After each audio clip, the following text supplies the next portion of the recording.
Bem-vindos a mais um podcast Papo de Padaria.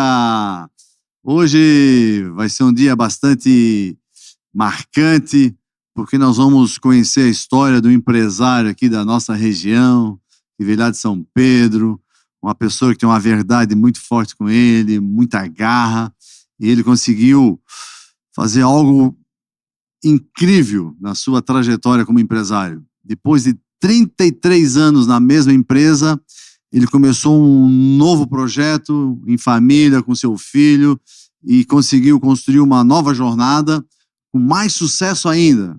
Então nós vamos conhecer um pouco dessa família, dessa história, da família Kretzer, que veio lá de São Pedro e fez história aqui no nosso bairro, no Cobrasol, e por muitos anos foi nosso fornecedor de carne. Com certeza. E a gente desenvolveu uma amizade, um carinho, um respeito e uma admiração. Então é um privilégio ter vocês aqui hoje. Vamos ter essa conversa bacana e inspirar outras pessoas a fazer aquilo que querem, do jeito que querem. Eu queria conhecer um pouquinho mais da tua história, meu amigo, Jaci Kretzer. Você nasceu em São Pedro mesmo? São Pedro de Alcântara.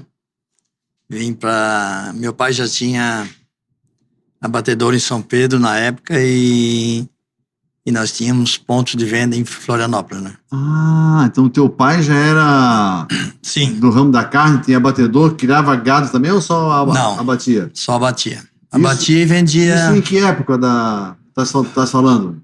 Na época de início de 60. Início de 60. Final de 55. 55 para frente, certo?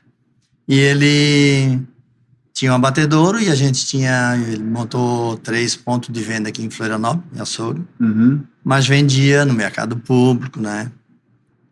E eu sempre vinha para Floripa, trazia as coisas, até sem carteira, sem nada, vinha de carro. Com quantos anos isso? 12 anos, 13 anos. 12 anos já dirigia? 12 anos eu dirigia caminhão boiadeiro. Caraca, não tinha nem estrada. Não, a estrada era bem ruim. Bem ruim, né? Só que o caminhão boiadeiro eu dirigia só lá em São Pedro, né? Mas eu vinha com um carro pequeno, uma Kombi, né? E trazia as coisas para Florianópolis, nos açougues. A tua família são vários irmãos, né? A minha mãe teve 15 filhos. 15? 15 filhos. Uau.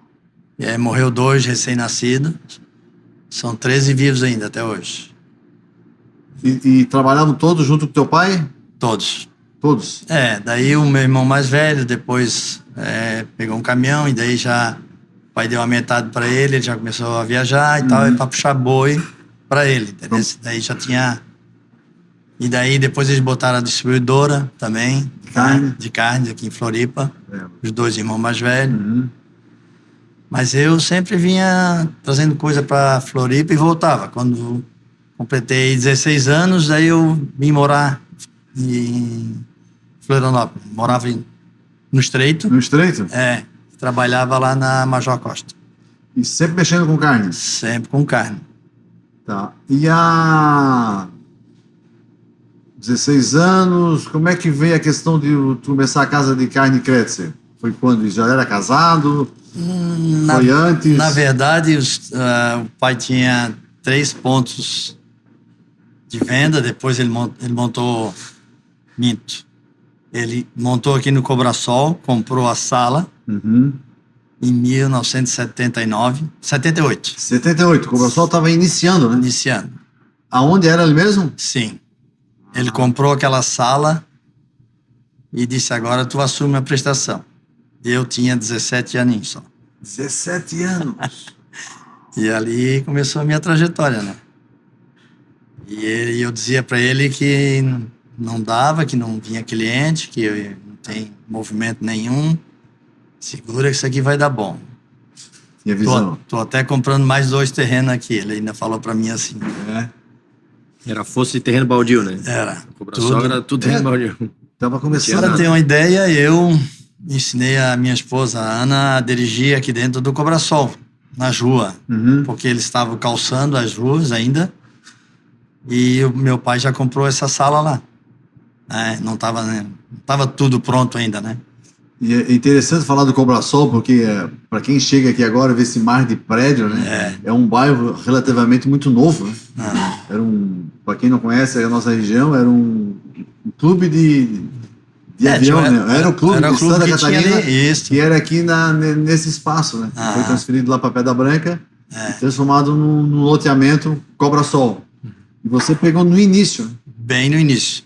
Tanto é que só era eu, tinha um açougue e um mercadinho no lado e a padaria do seu Adair. A vendedora do Pedro também? Não. Não tinha vendedor? Os três começaram juntos, assim. Aquela padaria que era na Avenida Central, lá embaixo. Lá embaixo. Era o seu Adair, que era o dono. Hoje é 1,90. Campisol, não era o nome? Não lembro. Acho que não era esse nome. Não lembro o nome. E só nós três de comércio, assim. Começamos assim, meio... Uma diferença, assim, de meses um do outro. Os três começaram meio juntos. E daí ficou um tempo, só nós três, né? Porque tava... né, sobras, né? Só projeto, sobra. Só projeto. E foi nisso aí, até inclusive, uma coisa assim que eu sofri um pouquinho. Por quê, Jaci? A história é que onde eu tinha um açougue ali, não tinha nada na frente, prédio, nada. Então, o mar, dali eu vi o mar, né? Só que dia de vento sul era terrível. Nós passávamos muito frio. O vento entrava direto. Direto. Então, aquilo ali nunca esqueci, né? Porque era gurizão ainda, né? E assim foi meu pai dizendo, não, fica aí que isso aqui vai dar bom. E realmente, o Cobrasol tá o que tá hoje, né? Muito lindo. E você ficou quanto tempo naquele ponto? 33 anos. 33 anos? 33 anos. E quando que você percebeu, pô, agora virou um negócio mesmo, agora firmei o pé, meu pai tinha razão? Olha, daí eu casei em 2020. Não, 2020. tá um pouquinho mais tempo 1980. casado. 1980. 1980. 80, mal comecei ali, eu já casei. Tu começou em 78, 79? 78 para 79. E daí eu digo, vou casar porque a gente já namorava um tempo e tal, e eu não estava muito sozinho e tal. A Ana era lá de São Pedro também ou não? Também.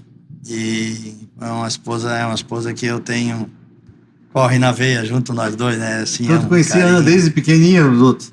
Nós começamos a namorar com 14 anos de idade. 14 anos. Caramba. Casamos com 20. Ela é do interior de São Pedro, né? É que ela é de Santa Teresa. Ele diz que é interior de São Pedro. Ele era do centro de São Pedro. Ela é do Ela interior. era do centro, ela Era era do interior. interior de São Pedro. E a Ana é uma querida, né? Não, esposa, meu Deus, não troco por 3 de 20. Ela vai ouvir, ela fica orgulhosa de você. E daí a família foi aparecendo, demorou para vir filho, como é que foi essa história? Não, logo em seguida já nasceu a Cíntia, 2 anos depois. E 11 meses depois já veio o Léo. 11 meses. A minha mãe tinha 2 meses, filho, ele já fez outro filho. Jaci? São 11 meses de diferença. A minha irmã não tinha nem 1 ano e eu já nasci. Com 21 anos eu já fui papai, 22 anos o segundo. E como é para você, Léo? O Léo já nasceu no Cobrasol, né? Já nasceu no Cobrasol. Já moravas aqui no Cobrasol? Ou tu morava aqui em Campinas. Em Campinas? Campinas. Eu lembro que tu morava aqui. Sim, sim. Perto do ginásio ali, perto do ginásio. Perto do camelão ali. Né? Perto do camelão, né? Isso. Exatamente. Morava ali. Mas não tinha nada, né? Não tinha camelão, não tinha nada. Tinha só o ginásio ali. Muito bem pouco, diferente, né? Bem diferente. Bem diferente. Mas o Léo jogava bola na rua do Cobrasol. Eu cresci jogando bola nas ruas do Cobrasol, né? Essa tua ligação com a bola, com o futebol, foi desde menino, desde criancinha? Sim. O pai sempre jogou bola, eu sempre acompanhei desde pequeno os campos por aí, né? E cresci jogando bola aqui no Cobrasol, nas ruas. Antigamente dava pra jogar bola na rua, né? Verdade. Na frente de onde era o açougue do meu pai. Eu não consigo imaginar que se jogava bola ali. Agora vai passar um carro, vamos tirar as travezinhas pro carro passar. A gente jogava ali por bons anos ali, tempo bom. Que legal. E lá em São Pedro, tu também era ligado a futebol ou já assim? Eu comecei a jogar bola com 22 anos de idade. Eu só gostava de namorar. E cuidar da Ana, né? Da Ana. Mas é assim, eu não fui muito de futebol. Eu sempre tive time de futebol. Eu jogo, né? Jogo bola até hoje. Mas eu sempre tive de time de futebol, eu e meus irmãos. O Aimoré de São Pedro de Alcântara. O Aimoré, eu toquei lá 12 anos também, né? Fui vice-campeão do estado time... Então vou dizer assim que era amador, mas eu bancava tudo, entendeu? Eu ia atrás de patrocínio, eu ia Você tratava o time como se fosse um negócio. perfeitamente. Não para Ganhar dinheiro, mas Ganhar para ter uma Era a ocupação, paixão, a era a paixão. cachaça dele, Cachaça. né? era assim, ó, para a comunidade ter algo, assim, um domingo, festa, isso ali me deixava muito emocionado. É que antigamente o Campeonato Amador de São Pedro era muito... São Pedro, São de José. São José. Aham. É que São Pedro fazia parte de São José. São José, na E época. aí os times de lá, que era o Aimoré e o Campo Grande, disputavam o Campeonato de São Pedro de Alcântara. Uhum. E aí o campeonato era muito valorizado na época. Todo mundo parava para assistir. Tinha... Na época era Record que passava, né? Não era nem Sim, Record. Record. Rick TV, sei lá. Não, era Record. Recordo. E aí o pai ia atrás, porque para montar time bom, hoje também, mas naquela época tinha que pagar os caras, né? O jogador do amador tinha que receber bem. E eu era pequenininho, eu acompanhava o pai negociar, contratar jogador pro futebol amador. Eu ia na casa do cara, o cara pedia uma moto, pedia para terminar a casa dele que tava em obra, pedia tijolo. Sério? E aí o cara ganhava um valorzinho pro jogo, mas o cara queria alguma coisa. E eu acompanhava aquelas negociações ali pequeno. E aí se formava um time bom, né? E aí, pô, era legal porque viajamos o estado inteiro, né? No Campeonato Amador, porque daí foi campeão em São José. Aí jogou o Municipal, né? Ou não, o Intermunicipal, que aí joga os times de Florianópolis, Palhoça. Aí ganhou também, aí disputa estadual, aí chegou a ser vice-campeão estadual, né? O Aimoré? O Aimoré de São Pedro de Alcântara. Jogamos em Chapecó, jogamos em Joinville, jogamos em Pumirim, perto de Chapecó. E vocês lembram de algum jogador desse que vocês foram na casa, de negociar e tal, que virou profissional, teve uma ascensão? Sim, sim. Lembra do nome? Fernando. Fernando, eu é que levei pro Figueirense. Fernando? Não, ele era amador. não chegou a ser um jogador conhecido do Figueirense, Sim, né? sim. Ele foi pro Figueirense, se tornou profissional, mas não... Mas né, ele foi. Ele Fez carreira. fez carreira, Sim. né? Lógico que não foi aquele grande jogador, mas ele era um centroavante muito bom. E daí eu fiz meio campo assim, nós levamos pro Aimoré, pro Figueirense. E ali ele começou a fazer uns golzinhos e tal, e eu muito emocionado, sempre torcendo para ele, né? Mas logo em seguida ele parou, ele se machucou também, não seguiu uma carreira. Mas o sonho dele, eu conseguia. Que legal. E vocês sempre tiveram uma ligação com o futebol e com o Figueirense? Ou o Figueirense foi mais tarde? Não, o Figueirense foi mais tarde. Mais tarde? O Figueirense eu comecei, na verdade, no ano 2000, 2001, né? A ligação assim, né? Porque, na verdade, assim, como eu estava no Aimoré, eu tive um convite da presidente do Figueirense para ser cônsul do Figueirense em São Pedro de Alcântara. Certo. Cada município, eles tinham um cônsul, né? E eu não queria. Daí eu até passei para outro, tal. Não, eles não aceitaram. Só vai ser cônsul de São Pedro se for você. Porque eles olhavam a trajetória nossa no time lá, e sempre, né, time vencedor. E daí, assim, a ligação maior dentro do Figueirense foi através disso aí. E essa época foi legal, porque o pai chegou a levar o Figueirense para ir treinar em São Pedro de Alcântara. Sério? O Figueirense, Sim. que na época jogava Série A, com jogadores famosos na época, né? Foram lá para a comunidade Nossa. ver aqueles jogadores que só se via na televisão treinando ali no campo do Aimoré, por algumas oportunidades. Foi bem legal aquela Eu época. tenho fotos e fotos, assim, o Felipe Luiz, por exemplo. Felipe Luiz, que hoje é treinador do Flamengo, ele jogou lá em São Pedro. Ele bateu foto com a gurizada, hoje já são todos, né? Assim, é Clebão. emocionante, né? Emocionante. Tem umas fotos, um dia eu vou até mostrar pra ti. Que legal. E o Jaci, tudo que você faz, você bota energia, bota paixão e acaba dando um resultado. E lá na tua casa de carnes, o que você destaca como diferencial? O que você... Olha, era diferente. O que você brigava por aquilo? Samuel, eu nunca esqueci, um pouco antes do meu pai falecer, ele tinha uma visão muito grande. Ele assim para mim, eu era gurizão, ele assim para mim, se vocês não se modernizar, os supermercados vão tomar conta dos açougues pequenos, vão se acabar. Logo em seguida abriu o supermercado Capoeiras, o Angelônia. Tudo moderno, um açougue e tudo, e depois começou a abrir tudo, entendeu? Na época, o supermercado não tinha açougue. Meu pai já tinha essa visão Que teriam. que teriam. E não deu outra. Daí eu comecei a primeira coisa a fazer, assim, meu Deus, vou ter que me mexer. O que você fez? Primeira coisa que eu fiz foi um matame recheado. Para mudar. Não vender só carne. E daí comecei a temperar paletinha de ovelha e carnes embaladas para entrecorte, né? E daí eu fui a uma feira em São Paulo, com meus irmãos, feira de máquinas. E eu cheguei lá, vi uma máquina a vácuo. Primeira máquina a vácuo nessa feira. Não existia essa máquina. Novidade. Novidade, mas pensa no valor. Aí eu disse, não tem dinheiro para comprar isso. E daí meus irmãos assim, não, compre. Se tu não conseguir pagar, a gente te ajuda. E eu comprei essa máquina. Ali que Foi o diferencial. foi o diferencial. Aí fazia os temperados, embalava, botava na máquina, botava no balcão e eu comecei a vender. Porque não tinha nenhum que tinha por aqui ainda, né? E a gente fazia muito embaladinho para freeze. Eu lembro. Lembra disso, né? Porcionado, né? Isso, então eu também fui o pioneiro nisso aí. Embalava até individual, né? Individual, filé, 2 tal. bifes, 3 bifes. A chuleta, eu A lembro. minha esposa estava ali embalando, etiquetando, tá, com etiqueta, com a marquinha do nome, tudo direitinho. E, então, aquilo que meu pai falou, eu nunca esqueci.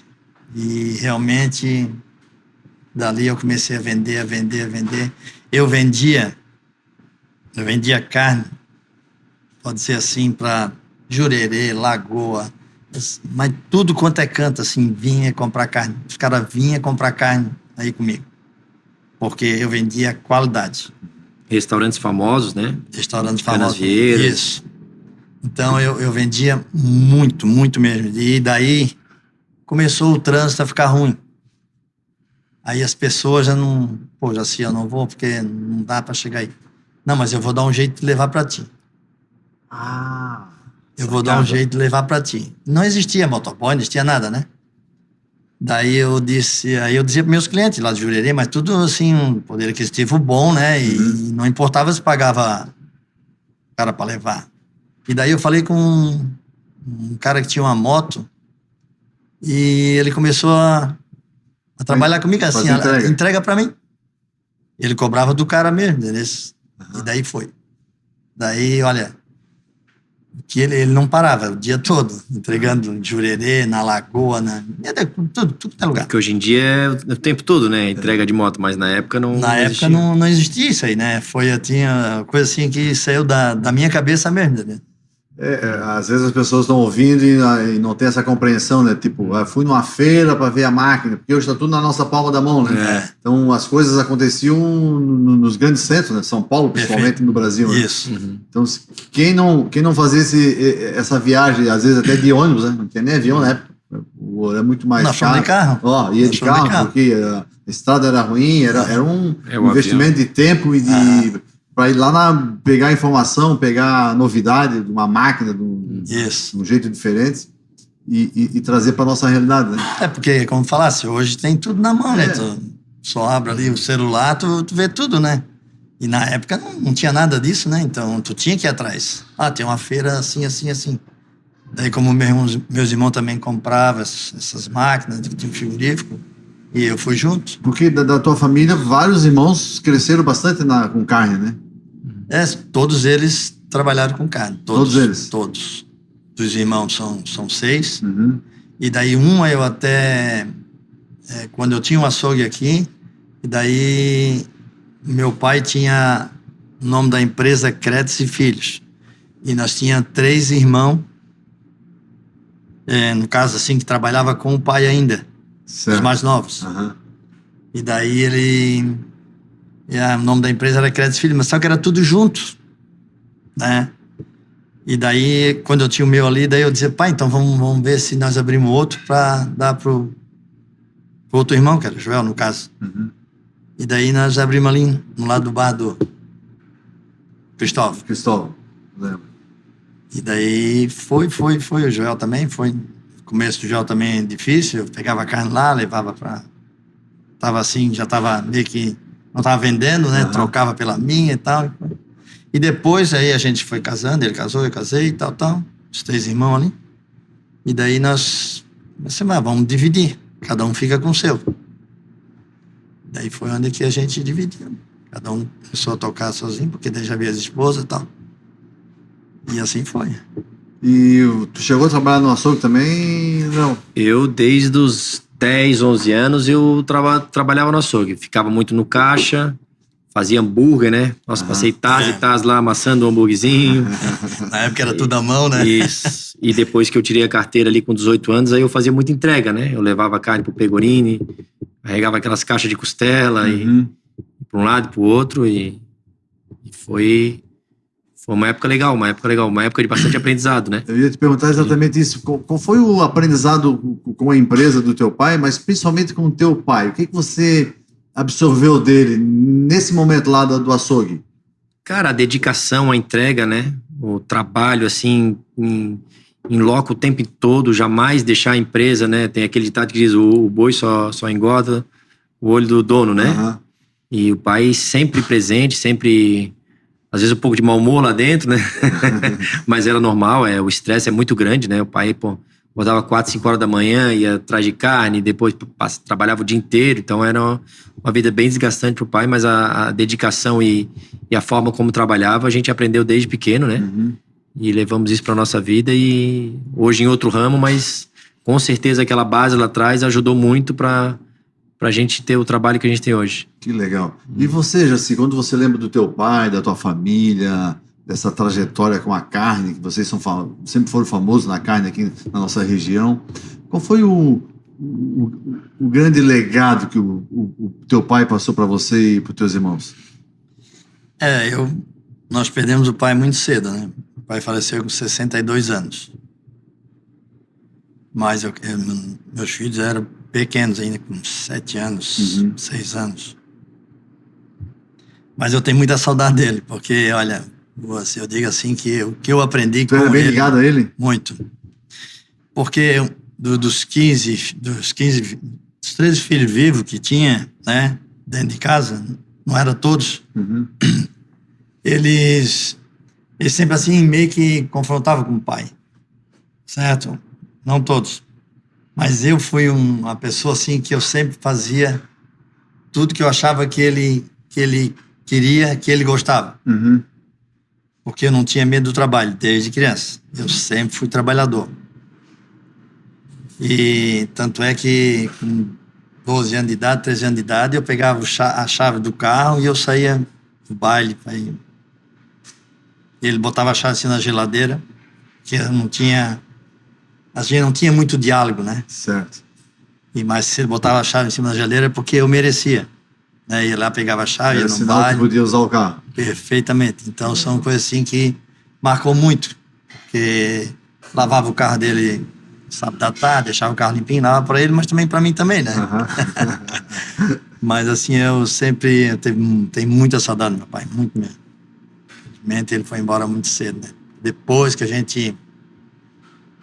gente casou, pouco depois ele veio a falecer. E daí eu fiz a minha casa e eu chorei muito, porque eu perdi bem 2 anos antes. Eu chorava muito. Eu subia Mas por que tu chorava? Assim? Porque o meu pai dizia assim, ele dizia para minha mãe, que é o único deles que não gosta do balcão é o Jaci. Certo, e realmente até hoje eu não sou muito fã de balcão.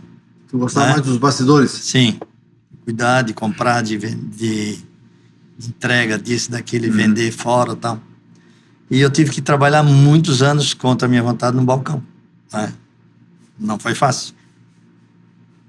Até que no começo, voltando um pouquinho, a minha esposa trabalhava numa construtora, no escritório, e eu passava muito mal.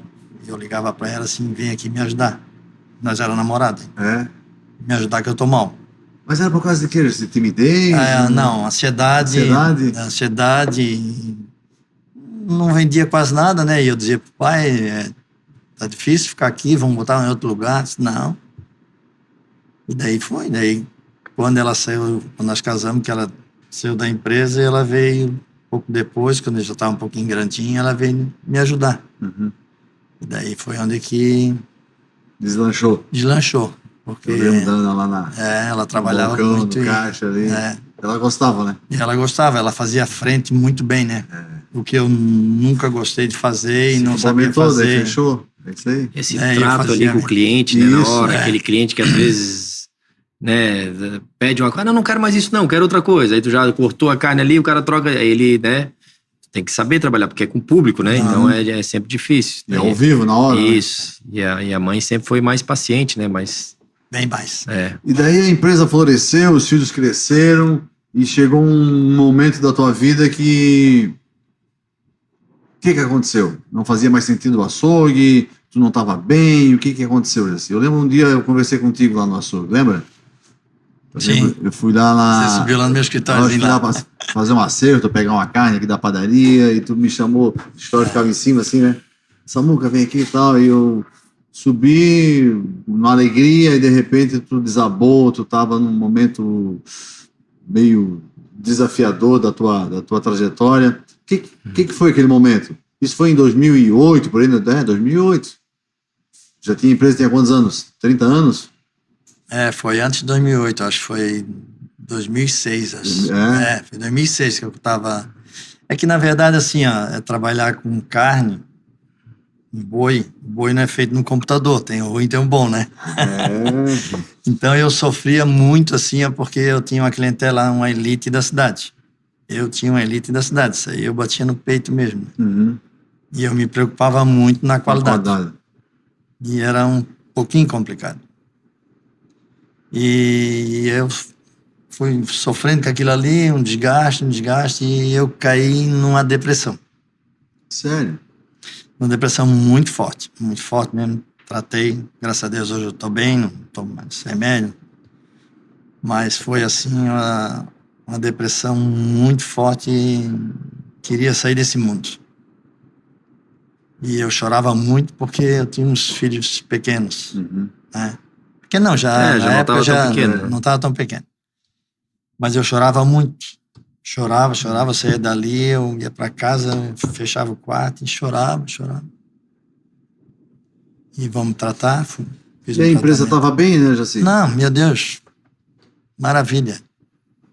Assim, tu trabalhar muito, e aí às vezes chegava em casa assim, tu ter dinheiro e não ter tempo para gastar o dinheiro, isso aí que, né? E nós quase não viajava, não deixava assim a casa sozinha assim, né, na mão de outros, né? Uhum. Mas foi indo e o que te ajudou a dar a volta? Você foi um dos caras que me deu uns conselhos que eu nunca esqueci, naquele dia que você subiu lá e você me convidou para fazer um curso Del Carne. Del Carne, exatamente. Você foi, né, participou. Eu e a minha esposa, nós fomos. Fizeram juntos, né? Fizemos juntos. É verdade. Então, e aquilo ali me deu mais força. Cada vez que eu voltava de lá, né? E eu mudei também um pouco o meu jeito de ser. Por exemplo, assim, eu não tinha tempo para nada. Eu peguei e contratei um personal e 10 horas da manhã eu saía dali e ia para academia. Que legal. E aquilo ali fazia muito bem, né? Me fazia muito bem. E comecei a me tratar e hoje, graças a Deus, Virou a chave. Virei a chave. E nesse momento desafiador, você já estava se formado? Eu na minha infância, tudo como a gente conversou antes ali, eu sempre quis ser jogador de futebol, né? Assim como quase que todos os meninos desse país, né? E o meio que eu vivia, todo mundo dizia que eu ia ser jogador de futebol, né? Porque era bom de bola? Eu me destacava em colégio, em campeonatos, então eu fui crescendo sem ter outra coisa na minha cabeça que não fosse ser jogador de futebol. Isso até os 18, 19 anos. E aí, quando deu 19 anos, que algumas portas se fecharam aqui, joguei na base do Figueirense, joguei na base do Avaí, e outras oportunidades se abriram, mas como eu falei pra ti também no começo ali, que o futebol é pra quem tem fome, né? Uhum. O talento, ele ajuda muito, mas é pra quem tem fome. Aquele cara que precisa muito daquilo ali, e aquilo ali vai resolver a vida da família dele. E no meu caso, outras portas poderiam se abrir pra mim. E a minha mãe, na época que eu tava jogando no Figueirense do Avaí, já falava que eu tinha que parar, que eu tinha que, né, fazer faculdade, não sei o quê. E a única coisa que eu pensava na minha cabeça é que eu queria trabalhar com futebol. Se não fosse para ser jogador de futebol, aí fui fazer uma faculdade de educação física, mas já tendo em mente que eu queria ter uma quadra de futebol. Na época, as quadras de futebol society estavam começando aqui em Florianópolis, né? A grama sintética era uma novidade, porque só existia campo de futebol, né, de 11, e as quadras de areia. E futsal, né? E aí as quadras de grama sintética, na minha época de colégio, já começaram a aparecer algumas, e eu sempre era a pessoa que organizava o futebol da minha sala, do meu grupo de amigos. Eu sempre que ligava para as quadras, mas não tem horário. Mas eu queria jogar lá, só tem às 11 da noite. As poucas quadras que tinha aqui na cidade, né? E quando a gente ia jogar, era uma maravilha, era um momento de prazer ali, de amigos ali, que tu ria, Pura diversão. Pura diversão. Fora a competitividade ali, mas o cara pisa na bola, teu amigo. É muito legal você estar num grupo de amigos praticando futebol, depois ir pro churrasco. E eu sempre visualizei isso, que daí eu queria ter o meu campo de futebol e trabalhar com escolinha de futebol. Quando eu parei de jogar bola, eu comecei a faculdade de educação física, já comecei a estagiar numa escolinha de futebol, e eu sempre falava pro pai, aí era esse momento que ele estava meio depressivo, estava num momento já bem saturado de trabalhar com a carne, que eu queria ter um campo de futebol, mas no começo eu tinha alguns amigos que seriam sócios, a gente procurou alguns terrenos aqui na cidade, e aí o pai devagarinho foi se interessando pela ideia, foi vendo que realmente um campo de futebol, tu ter sócios, não teria uma rentabilidade muito boa para cada um. E a gente foi vendo as oportunidades até que batemos. Eu fui ali no shopping. Para quem não sabe, o Kretzer ficava dentro do shopping Itaguaçu, né? Começamos ali a construir, foi em 2008, né? A inauguração foi em 2009, né? Isso. Não, 2009. 2007 começamos. A construção, 2007. 2007. Mas em 2009 nós inauguramos. Ali, aquele local ali era no shopping Itaguaçu, hoje é uma arena de beach tênis ali, a Smart Fit ali. Não é academia, é arena fica ali. Antes era um parque aquático ali. Eu lembro. Era um parque aquático que também já não estava dando muita coisa. E eu fui lá no shopping sem conhecer ninguém. Fui lá, bati na porta da administração e falei: aquele terreno ali, o parque aquático já estava desativado há um tempinho já. Só que do lado do parque aquático tinha um espaço já que caberia um campo.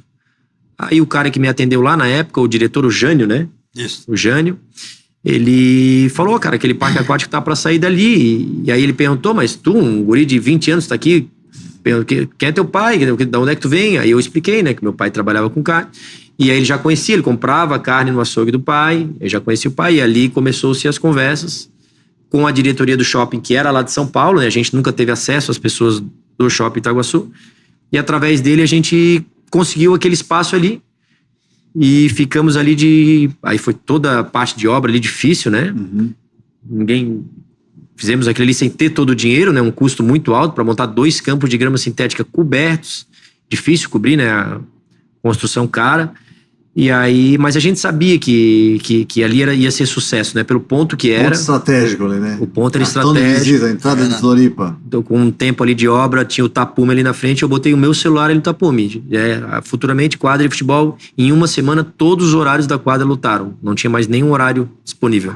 Nas 2 quadras. Sucesso na hora. Isso. E ainda, só que lógico, para rentabilizar e para recuperar todo o investimento, não bastava ter todos os horários de quadra vendido, porque só o horário de quadra não sustenta um empreendimento daquele. Teria que ter uma escolinha forte. E eu já trabalhava com escolinha já há 4 anos, naquele momento. E eu tinha as minhas escolinhas, uma lá em Como São... é que nasceu o nome da quadra e da escola? Qual que é o nome? É Kretzer Soccer Indoor. O nome é Kretzer Soccer Indoor. A gente, em conversas de família, criamos esse nome. Não lembro exatamente quem teve a ideia do nome, mas foi uma coisa em família, né? Porque eu, meu pai, minha irmã, minha mãe também sempre presente. E aí ali começamos. Na época, agregamos 2 padrinhos importantíssimos na cidade, né? Que era o Marquinhos, camisa 10 do Avaí. Né? Só tenho a agradecer ele até hoje. E o Fernandes, camisa 10 do Figueirense. Como é que foi essa negociada aí? Essa negociação essa ideia genial. Foi bem legal. O meu amigo Elton Luiz, que trabalhou muitos anos na CBN, na RBS, hoje ele tá na Record, também ele é ator, né? Ele tinha um acesso com o Marquinhos e com o Fernandes, e na época, eu falava, os caras não vão topar, né? Nós não temos nem dinheiro para dar para eles aqui no momento, eles são caras que estão bombando. Na época, eles, meu Deus, Figueirense... No auge, Figueirense na Série A, vai na Série A, e o Elton, não, cara, vamos sentar, vamos conversar. Na semana seguinte, os 2 foram lá na quadra, já botaram a camisa da escolinha, bateram fotos, trocaram passezinho de cabeça e foram pro outdoor. E eu falei para eles que na época a gente não tinha dinheiro para dar, mas que futuramente, né, com a quantidade de alunos que a gente queria ter ali, eu pagaria um valor para eles na época, no ano seguinte. Os dois toparam, nem ficaram perguntando muito de valor. E entraram ali como padrinhos do local através do Elton, que foi super parceiro. E ali a escolinha, no ponto que era, com os padrinhos que era e com a vontade que a gente tinha de trabalhar, né? E trazendo as pessoas certas para trabalhar com a gente, os professores, todo mundo, cresceu muito ali a escolinha, né? Como é que funciona essa questão da escolinha de futebol? É por faixa etária? Como é que um pai que tem criança em casa e tem interesse Sim. em colocar na escolinha, como é que vocês classificam? Sim. Como funciona? Ali no Kretzer, como a gente tem uma quantidade grande de aluno, a gente consegue nivelar bem. Por exemplo, outras escolinhas, não por culpa deles, mas pelo fato de não ter uma quantidade muito grande de aluno, você tem que pegar a criança de 7 anos e botar com criança de 10 e 11. Isso prejudica muito a criança de 7 e a de 10 e 11. Ali, o nosso intervalo de idade é só de um ano. Um ano? As turmas são de 4 e 5 anos, só tem criança de 4 e 5 anos. 4 anos já pode entrar na escolinha? Já, 4 anos a gente tem turmas ali. Aí 6 e 7 anos, 8 e 9 anos, 10 e 11 anos, 12 e 13, até o 15 e 16 anos, né? E aí aquele menino, por exemplo, que tem 7 anos e é muito acima da média, a gente já bota pra jogar já no sub-9, que pra ele vai ser melhor pra evolução dele. Então a gente consegue nivelar bastante a turma e potencializar o nível de cada menino, né? Estamos desde 2009, já são, quantos? 15 anos, né? 15 anos. 16 anos esse ano. Vocês trabalham com meninas também, futebol feminino? Meninas, temos muitas meninas ali na escolinha. Cresceu bastante, né? Cresceu bastante. Que legal. Muitas meninas, dependendo da idade, quando elas são muito pequenas, jogam com os meninos, porque daí não tem diferença física. Aí quando fica maiorzinha, a gente já tem turmas de meninas, né? É bem legal, e seguimos fortes ali. E como é que é lidar com os pais, torcedores? Essa é a parte mais difícil. Por quê? Essa é a parte bem difícil, assim, porque gera emoção, né? Legal. Eu organizo campeonatos ali grandes, onde o futebol, fatalmente, ele vai ter a vitória e a derrota. E tem gente que não aceita a derrota de maneira alguma. É culpa disso, culpa daquilo, culpa do professor que apitou errado, o time que tá ruim, faz parte, né? Eu, graças a Deus, consigo lidar bem com isso, tô bem acostumado, já tô muitos anos nisso, então eu consigo lidar com esse tipo de pai e mãe que às vezes se emociona demais ali. Ô Léo, você que é formado em educação física, é treinador de futebol e é professor das crianças, qual a importância dos pais colocar a criança no esporte coletivo para a vida da criança como adulto? De que maneira isso ajuda? O que trabalha? Tudo, na tua opinião? A disciplina, o saber conviver em grupo. Outra coisa muito importante que eu sempre falo pros pais, né? Às vezes o menino tá ali jogando e tem um outro menino que é um pouco mais folgado, que incomoda ele, que faz falta nele, que xinga, pô, você é ruim, não sei o quê. E o pai já, pô, aquele menino lá tá reclamando do meu filho, coisa e tal. E eu falo pros pais, olha, na vida dele, ele sempre vai ter dificuldade. Sempre vai ter alguém pegando no pé dele.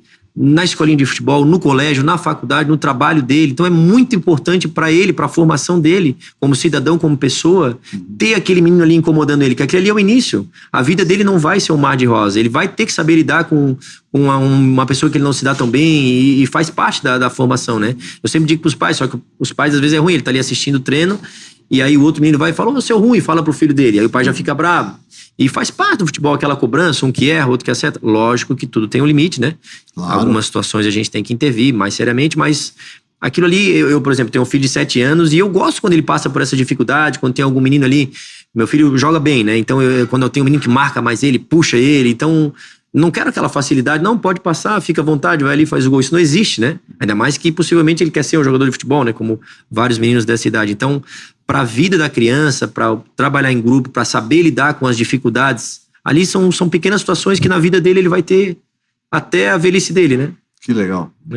Quando o pai consegue ter essa maturidade, né, de Sim. perceber que a dificuldade cria a facilidade Isso. lá na frente, né? Vai criar casca Porque para é ele. muito comum hoje nas empresas, né? Por exemplo, as crianças vão para o colégio, hoje não roda mais, né? Na minha Isso. época rodava, né? Eu repeti um ano, Sim. porque eu não fui bem. Uhum. Hoje não roda, né? Então a pessoa, o pai às vezes não consegue dizer não pro filho. Sim. Daí quando a pessoa fica adulta e chega numa empresa, na primeira barreira que alguém fala um não para ele Sim. chora, quer ir embora, né? Isso, não tá acostumado, não tá entende acostumado, aquilo ali, né? Então isso é fundamental. Exatamente. E Jaci, você também atua na escolinha ou não? Não. Essa área o Léo domina, né? Hoje eu só cuido da área, assim, de Manutenção, né? empreendimento, assim, né? O Então, pai é responsável depois ali da pra... gente terceirizou o bar, né? Então ficou bem mais mais tranquilo. Aliás, um abraço pro Alexandre e pro Renato, que são 2 caras sensacionais que a gente...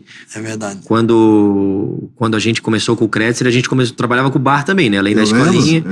Então, assim, vendia até carne lá, lembra? Sim, vendia carne. Bastante carne. Só que a gente apanhou muito naquele começo, porque a gente passou a ter basicamente um restaurante, né? Vendia bebida e não era o nosso segmento, né? E na época a gente ficava igual barata tonta, pra lá, pra cá. E né, o pai começou a trabalhar com bebida também, que não era a área dele.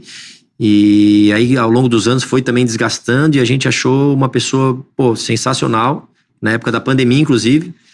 Terceirizamos o bar ali e ali ele ia trabalhar dentro de um público que a gente sempre tratou com muito carinho, né? A gente cuidou muito daquele público ali, então não poderia ser qualquer pessoa. Certo. E ele entrou ali, a gente teve várias conversas e hoje ele trabalha muito bem ali, a gente é muito feliz com o Alexandre ali no Soccer Bar Café.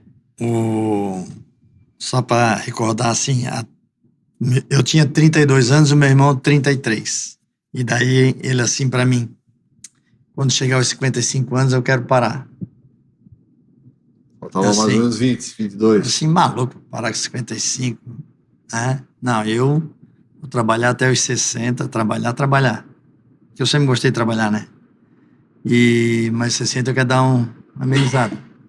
E daí foi que aconteceu. Meu irmão parou com 55 mesmo, né? E eu, quando estava com 55, começamos a pensar em arrumar alguém para tocar o bar. Mas não podia errar, como o Léo acabou de falar, né? Porque é o que ali dava mais trabalho, assim, né? Questão de bar, Operacional, né? Operacional. Então veio um, só que a gente não anunciou nada, tal. Veio um, veio outro, e a gente chegava ali, fazia uma entrevista e tal. Eu já via que não. E o Alexandre, depois de uns anos ali, uns 3 anos, 4 anos, o Alexandre chegou, através de um amigo nosso, né? Que Um amigo meu que ficou sabendo. O Alexandre, eu joguei bola com ele há muitos anos atrás e a gente conhecia ele também, mas só de futebol. E daí ele já ali, trabalhava com... Ele tem o Rei Dog, né? Aqui em Campinas ali, agora não tem mais, né? Isso, ele tinha ali na Presidente Kennedy, né? Ele já Kennedy. trabalhava na noite com cachorro quente, com tudo, então ele já sabia mais ou menos o... E daí, em 10 minutos... Baita Dog Baita Dog na Presidente Kennedy. Em 10 minutos, apertei a mão dele e tá ali Fechou até a hoje. parceria. É um cara parceirão, um cara... Sim. E algo importante nessa, que eu lembrei agora, Léo e Jaci, nessa trajetória da quadra, que ao colocar o telefone lá já foi sucesso, né? Sim. Para fechamento dos horários, né? E a escolinha também já começou com bastante aluno. Vocês tiveram que mudar de endereço? Como é que foi isso? Quando vocês souberam que o shopping mandou vocês... Essa foi uma passagem... Desmontar a barraca e ir embora. E daí, Jaci? Essa Qual foi uma o passagem bem sentimento difícil. naqueles momentos, assim? Desespero. Desespero? Foi. Desespero. Eu lembro, você desabafou Porque comigo. assim, foi uma obra muito grande e não começa a se ganhar dinheiro 2 anos depois. Quanto tempo vocês ficaram ali? Nós ficamos de 2009 a 2015. Não. Claro, 2015 inauguramos. Sim. 2009 a 6 2015. anos e pouquinho. 6 anos e pouco. Foi um período curto, Pelo tamanho da obra? pelo né? tamanho da obra, Isso. mas as coisas se encaixaram, Deus iluminou a gente de uma maneira que a gente só tem a agradecer. É verdade. Porque hoje o shopping, você passa de 15 minutos com o carro dentro do shopping, é R$14, eu acho, o estacionamento. Jamais ia se manter uma escolinha de futebol com estacionamento a R$14. Verdade. E o shopping nunca deu arrego para nós na questão do estacionamento. Só que na época era R$3, R$4, era ok. As pessoas levavam o filho ali, ficava ali, pagavam. Hoje em dia isso é inviável. Uma escolinha de futebol, onde a criança vai 1, 2 vezes por semana. Não só a escolinha, né? O próprio cara que vai jogar Fica à bola, que noite. chega ali 7 horas da noite, joga bola, fica no churrasco até meia-noite. O estacionamento dele vai dar R$32, R$35. Então isso seria inviável para o nosso negócio. Só que na época o valor não era esse e nós não queríamos sair. Nós ficamos ali. Quando venceu o nosso contrato, nunca se teve uma conversa sobre valores, vamos renovar. Eles só falavam que queriam que a gente saísse. Mas por quê? O que aconteceu? É ordem de São Paulo. São Paulo não quer, achava que o Kretzer ali tampava o visual da Via Expressa pro shopping. E deram essa desculpa, não sei. A gente achava que ia sair algum empreendimento ali, alguma obra grande. Não, aí a gente foi empurrando com a barriga, sem contrato, né? Conversando com ele, não, mas precisamos ficar mais um pouco. Apareceu a oportunidade do terreno. Mas não foi assim. Quando nós estávamos na reunião, daí o cara assim para mim, pois é, Jaci, eu não te entendo você como empresário, um tipo de negócio desse, ter o faturamento, não sei o quê. E daí eu já estava meio chateado, assim, da forma que eles estavam agindo, né? E daí eu disse assim, tu cuida do teu negócio que eu cuido do meu, eu sei o que estou fazendo. E daí aí começou a falar, tal, eu peguei, eu dei um soco na mesa e fui embora, saí. Deixei ele lá.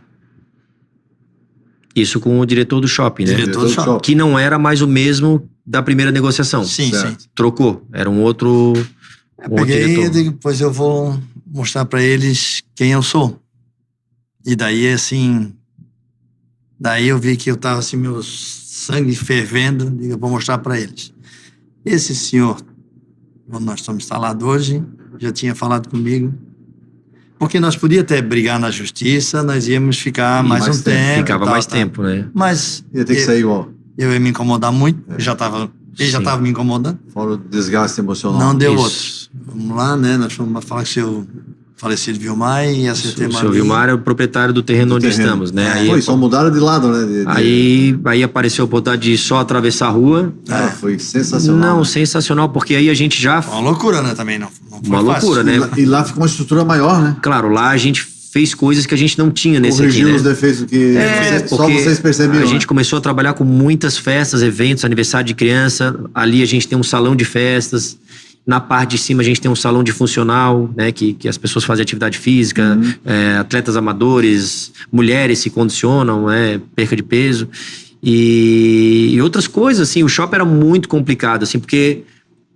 tinha pintura, vou dar um exemplo, tinha pintura da rua, descascou um pedacinho da pintura da rua, tu botava alguém pra pintar ali e arrumar.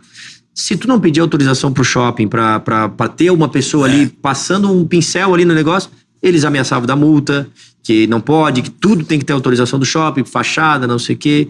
Então era uma época que a gente trabalhava amarrado ali, sabe? Mas lógico, ninguém queria desmontar aquilo ali e montar um novo, né? Mas foi a melhor coisa que aconteceu pra gente, foi assim, ó... E daí quando nós inauguramos lá, esse superintendente foi numa festa lá, que um funcionário dele fez a festa lá, alugou o salão, e ele entrou lá, cumprimentei assim meio frio até com ele, porque ele foi meio, né, meio... Na verdade, esse superintendente, na verdade, ele sempre tirou o corpo fora. Ele sempre dizia que Era de São Paulo. São Paulo não queria renovar. Mas a gente sabe de histórias que ele também era contra a renovação. Sim, e o que ele fazia também, umas coisas ali de estacionamento, botava a moto ali, começava a irritar a gente, botava a moto no lugar errado, achava que nós tínhamos que pagar a multa. Tá. E daí ele foi na festa desse cara que trabalha com ele lá, tal, chegou lá e falou, eu escutei ele falar, eu tava ali no cantinho, eu escutei ele falar assim, porra, esse alemão, olha, tem que tirar, eu escutei ele falar, hein, tem que tirar o chapéu pra ele, fazer o que ele fez aqui, que coisa mais linda. Que legal. Eu escutei ele falar isso aí, pô, fiquei, né? E aí, como é que foi o sentimento? Venci. São Pedro venceu, Aimoré venceu. Perfeitamente, porque assim, ó, eles machucaram muito nós, né? Imagina. Não precisava. Ter que sair dali naquele primeiro momento foi... Não gosto nem de lembrar o sentimento da época, com tudo estabelecido ali, escolinhas, horário de quadra. Mas foi pra melhor. Foi pra melhor. E aí o processo da troca é que foi também muito, muito interessante. Porque num primeiro momento a gente ia levar o gramado dali pro local novo. Certo. E a estrutura ali, o pré-moldado, a gente vendeu aquela estrutura ali para fazer uma nova. Conseguimos vender ali também, tivemos algumas dificuldades, mas vendemos. E aí no último momento a gente resolveu trocar a grama, botar uma grama toda nova, mais um novo investimento. Já que íamos trocar, vamos... E aí a gente parou só um mês. A gente trabalhou lá até, se eu não me engano, agosto. Aí o mês de setembro foi a época de transição, porque daí já a grama era nova, já estava fazendo. Eu levei a escolinha para treinar no SESI, ali no SESI ali em cima. Fiquei um mês treinando no SESI ali, negociei ali. E ficamos um mês com a escolinha treinando. O pessoal dos mensalistas, obviamente, não jogou um mês, né? Mas dentro de um mês a gente fez todo o processo da troca e já começamos no final de outubro de 2015, já no local novo ali. Pegamos uma reta final de obra com chuva. Deu... Nossa, era uma lama ali, e... Trabalho incansável, mas olha, valeu a pena. Vocês são empreendedores, são batalhadores, são pessoas que fazem acontecer. Para quem está nos ouvindo em casa, que pensando que tem um sonho, que tem um desejo de ter um comércio, de ter uma empresa, de desenvolver um projeto, o que vocês poderiam falar para essas pessoas? O que a gente deve fazer com aquilo que a gente tem desejo de realizar? Olha, trabalho. Primeiro, trabalho. porque nada vem, né? O cara ser empreendedor, ele não tem dia e não tem hora, né? Ele trabalha, né? E perseverança, né? Você quer fazer, você vai fazer e bota na cabeça que vai fazer e faz, né? Qual o preço? Mesmo, no nosso caso, mesmo sem o dinheiro para fazer, né? A gente foi... Porque o primeiro projeto, mesmo já tendo uma empresa, tendo um capital, tendo um know-how, foi um investimento pesado, né, Jaci? Muito. Eu vou ser mais... Eu sempre digo assim, ó, a gente tem credibilidade, né? Nome... Muitas pessoas ajudaram naquele começo, né? A gente não dá nem para citar o nome de todas as pessoas que ajudaram. Mas eu vou ser mais pontual nessa questão aí que você perguntou. Assim, lógico, a gente tem um sonho, a gente tem que correr atrás, não tem que ter medo de trabalhar, tem que acreditar. Só que falando pontualmente do nosso negócio, quando a gente montou ali no shopping, cara, era uma arena que não existia aqui, né? Uma coisa muito moderna, um troço fantástico, aquela grama verdinha, coberto, tudo bonitinho, limpeza. Os vestiários, normalmente em quadra de futebol é tudo largado, tudo sujo. Ali é uma limpeza, uma organização. Continua, né?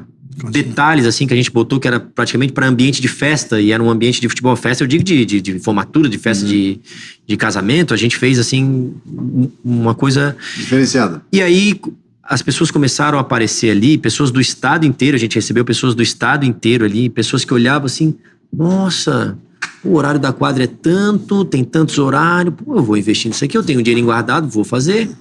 Só que as pessoas não têm ideia do trabalho que se tem, não têm ideia dos custos que se tem. E as pessoas, para esse tipo de negócio, muita gente monta achando que vai botar um cara para tocar lá à noite e a coisa vai andar. E não vai. Porque o que acontece? O trabalho à noite, ele é desgastante. Então você pega, você monta a quadra, investe e bota alguém para tocar lá. E acha que o cara vai tocar. O cara vai ganhar tanto. Dali um tempo o cara já pensa: pô, isso aqui tá pouco, cara. O trabalho que eu tô tendo, isso aqui tá pouco, não tá dando pra mim. Aí o cara que montou a quadra, ele tem que ir atrás de outra pessoa porque aquele cara não quer mais. E assim vai rodando, e assim vai rodando. Quando a gente teve que sair do shopping, que todo mundo ficou sabendo que a gente ia sair do shopping, cara, recebemos mais de 15 telefonemas de quadra pela cidade das pessoas querendo vender. Que sabiam que já era o nosso negócio. E pessoas que acharam que iam ganhar um dinheiro com investimento, e não é assim. A não ser que você quer trabalhar e você vai tocar o seu negócio, que é o que a gente sempre fez. A gente sempre teve ali, nunca botou alguém pra tocar, fora a questão do bar que a gente terceirizou. Mas depois de muitos anos. Né? Depois de muitos anos, e mesmo assim, sempre estando ali, o pai mesmo, o pai se mete direto com os garçons, fala o que o garçom tem que fazer, ele não... Às vezes o garçom pensa: pronto, não é mais o meu patrão? Brincando assim, né? Mas o pai tá sempre ali, as coisas que tá errada, né? À noite ali, o pai fala e a gente está sempre ajustando. Então não é o tipo de negócio que você vai botar. Tanto é que apareceram várias oportunidades da gente montar a filial do Kretzer, e a gente nunca quis, porque é o tipo de negócio que a gente quer estar presente de corpo e alma. Eu falo pelo meu caso da escolinha, né? Ou eu poderia botar alguém para tocar lá, coisa e tal, o cara pagar, mas eu tô lá para resolver qualquer problema. Se um menino empurra o outro, puxa o cabelo do outro na aula, é para mim que o pai vai reclamar. Se tem algum problema com o professor, é comigo que a mãe vai reclamar. Várias questões, né? Inadimplência, coisa e tal. É tudo eu que resolvo. Então, se eu botar alguém para tocar, não vai ser a mesma coisa, entendeu? Por isso que a gente nunca quis ter uma filial, um outro ponto, apesar de ter várias oportunidades já. Então, só para dizer que a gente sabe que abriu muitas quadras e muita gente abriu e depois quis vender, quis passar o negócio. Porque se tu não tá presente nesse tipo de negócio... Tem outros tipos de negócio que o cara consegue abrir várias filiais e administrar. Nesse tipo de negócio, eu acho que não dá. Empreender é fazer escolhas, né? E se dedicar até que a coisa vire e faça acontecer. Né? Exatamente. Durante essa carreira de vocês aí ligada ao futebol, desde lá de São Pedro, vocês conheceram muitas pessoas, né? No meio do futebol, desde pessoas da rádio, da TV, técnicos, jogadores. Tem algum caso pitoresco, diferente, divertido, que vocês lembram para contar para nós, assim, de que aconteceu com alguém famoso, alguém... Eu tenho passagens assim que... O pai quer falar primeiro? Posso falar? Fala. Agora vem as pérolas. Eu tenho, assim, quando a primeira vez não, eu sempre, quando o Dorival ia para os jogos, assim, nos Dorival, clubes, tá falando do Dorival Júnior? Treinador da Seleção Brasileira. Treinador da Seleção Brasileira de Futebol. Que é meu amigo particular. Teu amigo particular? Tu tá famoso, hein, Mané? O pai é amigo do Dorival desde antes dele ser treinador, né? Ele não era nem treinador, ele era diretor de futebol do Figueirense. Então, é um amigo. Porque o Dorival assim, começou aqui no Figueira, como começou no na Figueirense. parte técnica, né? Depois, Perfeitamente. o primeiro clube que ele foi treinador foi o Figueirense. Que Mas eu tenho uma legal, história cara. assim que eu tenho Não, o diversas. pai tem várias, na verdade. Tem diversas. Mas assim, o que mais assim marcou era a final da Copa do Brasil. Certo. E eu ia todas as finais dos clubes que ele estava, tudo, sempre fui, né? Não perdi uma. E nessa vez eu fui Santos e Vitória. Fui para Santos, ele mandou me pegar, fui em São Paulo, ele mandou me pegar no aeroporto. Uhum. E eu chego final de tarde, noite assim, chego lá no CT Rei Pelé, e ele foi lá, o motorista chegou, chamou ele, tal, daí entrei, tava a delegação toda do Santos, Do Santos. jantando. Na época, Neymar, Robinho. Neymar, Robinho, Marquinhos. Ganso, Marquinhos Santos também jogava Legal. lá, Arouca, aquela turma toda. Mas só que eu não sabia que ele estava ali, né? Aham. E a gente são os ídolos da gente e tal, né? E daí, daqui a pouco, eu entrei assim com o Dorival no salão, assim. O Robinho levantou e disse assim: irmão? Daí eu assim. Daí eu não sabia onde enfiar, né? Eu fiquei vermelho, eu sou vermelho de natureza já, né? Vergonhado e tal, não sabia. Eu só disse assim, ó, olha o tamanho do nariz dele, o tamanho do meu nariz. Pronto. Aí todo mundo relaxou, todo mundo riu. Então, assim, foi uma história assim que, cara, isso ali gravou, né? Que legal. Muito massa. Eu tenho diversas, né? E eu acompanho ele, agora passado na Copa América, né? E se Deus quiser, vou para a Copa do Mundo no ano que vem. Ano que vem? Que legal. Né? Se Deus quiser. Nosso abraço pro Júnior e sucesso, né? Que ele consiga Sim. ter bom êxito lá na seleção brasileira. Estamos sempre torcendo. A minha passagem, assim, com algum jogador que você perguntou ali, foi também engraçada, porque eu já conheci o André Santos, que começou no Figueirense, depois jogou na seleção brasileira, já conheci desde a base do Figueirense. Eu sou de 82, ele é de 83, eu era juniores, ele era juvenil. Já conhecia ele lá do Figueirense. Depois ele se tornou o grande jogador que se tornou, Corinthians, tudo. Mas aí a gente perdeu o contato depois que a gente abriu o Kretzer. O André, quando ele jogava na Inglaterra, na época, ele frequentava ali o Kretzer algumas vezes, marcava umas peladas ali com amigos, e era bem legal, porque era um cara que estava titular da seleção brasileira em 2010, antes da Copa de 2010. Ele não foi pra Copa, mas em 2009 ele tava pra ir pra Copa, então era um cara que tava... E eu tinha uma amizade com ele, ainda tenho até hoje uma amizade com o André, e uma vez a gente pegou uma praia em Jurerê, e aí a gente tava na praia, e ele falou, vamos ali no Café de la Musique, vamos ali. Eu falei, tá, vamos, mas assim, com roupa de praia, né, sai da praia. E aí eu entrei no Café de la Musique, ali pela porta lateral, porque tá com o André na época, né? E aí, lá no Café de la Musique, na época, eu nem sei como é que é mais hoje lá, porque faz tempo que eu não vou, tinha uns bangalôs, umas tendinhas onde você subia e ficava nas tendinhas, que era tipo os camarotes. Certo. Aí eu fui seguindo o André, eu tava com a minha esposa também, e aí o André, não, sobe aqui. Aí subi num bangalô daquele, o segurança deu a mão pra mim, o André entrou, subi, quando eu dou de cara com o Neymar. E o Neymar já era Bombado. 2000... Estourado, né? Meu Deus. E ali, pô, tinha 3 amigos do Neymar, o André Santos, eu e a minha mulher, e mais 2, 3 meninas ali que estavam com eles ali. E eu falei, meu Deus, eu não acredito, não tô nem...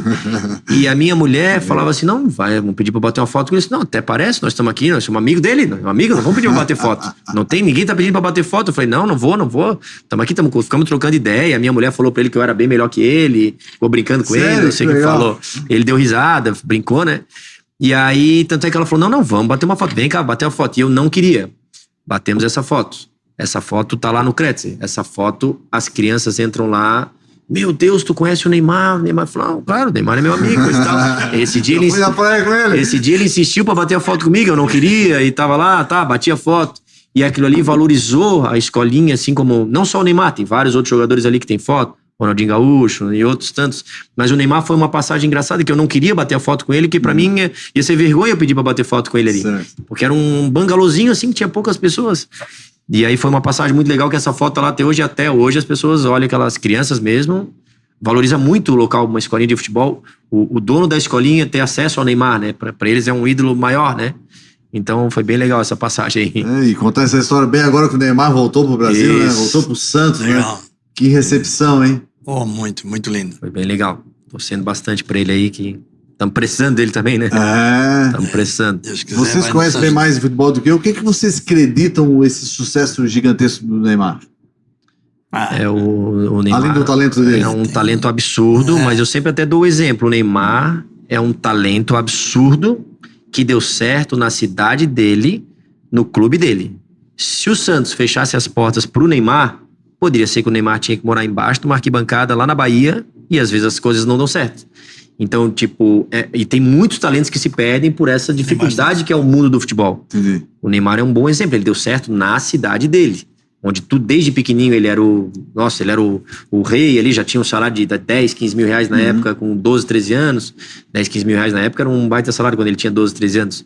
Então, ele é um talento que deu certo na cidade dele e lógico, ele é muito acima da média, né? Não tem nem... Eu, no Brasil, assim, que eu vi jogar, ninguém jogou mais bola que o Neymar. Olha que eu sou muito fã do Romário. O Romário, meu Deus. Aliás, o meu maior ídolo no futebol é o Romário. Romário. Né? Pela minha geração, né? Eu tenho 42 anos, né? Copa de 94. Mas o que o Neymar fez no Brasil, nunca ninguém fez. Jogando bola no Brasil. Meu é o Zico. O pai pegou o Zico. né? Por que o Zico? O Zico era, na época, eu sempre fui flamenguista desde criança, né? E eu acompanhava muito. Até que jogava em Curitiba, eu pegava o carro e ia Curitiba ver, Porto Alegre, né?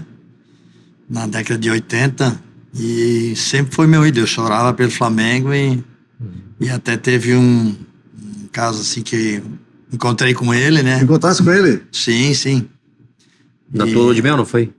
Foi quando eu casei em 80. E ele tava jogando ainda? Ele tava, no auge do Flamengo. Auge do Flamengo, 80 e Flamengo. pouco, 81, 82. Foi em 80. E daí o Lico jogava, o Lico é daqui de Santa Catarina, né? E o Lico jogava lá. Daí eu falei com o Lico, pô, meu sonho é ver o Zico, né? Pegar um autógrafo, falar com ele, sei lá. E daí, Jaci? Daí ele assim pra mim, não, tranquilo, pode deixar que eu vou trazer ele aqui. E ele tinha jogado na seleção um dia antes. E daí ele veio, e tá, a hora que ele veio, já começou a... Né, todo gelado, né? Emoção. Aí eu comprei uma camisa do Flamengo pequenininha para dar pro meu afilhado, tinha recém-nascido. Ele veio, assinou, ele só assinou e saiu. Saiu. Aí foi uma decepção. Eu era gurizão, né? A gente não entende muito bem, né? Depois a gente vai amadurecendo já, né? Mas às vezes pegou o cara no momento ruim ali, né? Mas depois de anos, tal, eu encontrei com ele, né? Num jogo aqui em Bituba, do Lico ali, o Lico, e eu fui convidado para ir. E daí expliquei, falei tudo pra ele assim, o que eu fiz isso? É só uma história assim que o Zico sempre foi meu ídolo. O dele, o Zico, meu, o Romário, né? E a gente teve a oportunidade de ver o Romário jogar na nossa quadra, né? O Mário jogou ali no Kretzer. Sério? Foi bem legal, tem foto lá também. Muito legal. Uma marra, meu Deus, poucos sorrisos, mas só a presença dele ali, de ter jogado na nossa quadra, né? Pô, foi bem legal. Fez história, né? Foi muito legal. O Romário fez história, meu Deus do céu. Por falar em Grande quadra, Léo, se alguém quiser matricular o filho, tá começando o ano agora, né? Sim. De escola, e a escolinha, sei que ela quase não para, nem nas férias, né? Só. Como é que é o processo? Com quem eu falo? Onde é que eu vou? A pessoa pode entrar no Instagram, @escolinha Kretzer. Lá tem o caminho, é só mandar mensagem. São crianças de 4 a adolescentes de 16 anos. Tem várias turmas, várias possibilidades, tanto de manhã quanto à tarde. Todo mundo é muito bem-vindo lá. O Kretzer é um local coberto, né? A gente vê aí... É uma vantagem, né? Hoje, por exemplo, essas épocas aí, jogar nesse sol aí é muito complicado. Fora a questão de chuva, né? Inverno. Então o Kretzer oferece todo o conforto ali para a criança, para o adolescente poder desenvolver ali, praticar o esporte que mais gosta, né? Por ser coberto é um diferencial, né? Porque tem uma regularidade, né? Não depende muito da questão climática. Exatamente. Né? Eu, antes de ter o Kretzer, trabalhei 5 anos em escolinhas a céu aberto. Organizava campeonatos aos sábados, amanheceu eu chovendo. Acabava com tudo. Aí tinha que mandar... Na época não tinha nem muito WhatsApp. Tinha que ligar para todos os pais, avisar. Hoje em dia tem um grupo de WhatsApp que você vai lá e avisa que tá cancelado. Mas na época não existia isso. Aí você tem que avisar todos os pais da outra escolinha, da tua, que não vai ter porque choveu, porque o tempo tá ruim. Então hoje graças a Deus, é tudo coberto. Sempre tem. Até tivemos um probleminha com chuva ali, coisa que nunca tivemos, né? Nessa última chuva há um mês atrás, né? Água, Estamos há 10 anos ali, nunca... A enchente chegou no Kretzer e dessa vez chegou, porque na rua mesmo era 2 metros ali, né? As pessoas estavam com água no pescoço, né? E aí a água dessa vez chegou lá dentro do Kretzer. Mas nossa equipe é sensacional. Outro dia já tá... Trabalhamos ali quase que a madrugada e no outro dia de manhã já estava trabalhando e à noite já funcionou. Sim. Mais um desafio superado. Mais um desafio superado. Jaci, Léo, foi um privilégio ter vocês aqui. Espero que a história de vocês inspire bastante pessoas, né, a empreender, a superar desafios, a ir atrás dos seus sonhos. E se você pudesse dar uma mensagem, deixar um recado, o que você falaria para as pessoas que têm um sonho e têm vontade de ir um pouquinho além? Qualquer. Eu acho que o exemplo do pai aí é um exemplo ótimo, né? Como você já falou já desde o começo, né? Um cara que estava com uma empresa consolidada de 30 e poucos anos e queria algo mais e foi atrás e virou a chave e correu atrás e trabalhou pra caramba e hoje é uma empresa de sucesso que é o Kretzer Soccer Indoor, né? Então você tem que correr atrás e ir atrás do sonho, não ter medo de trabalhar que as coisas vão acontecer.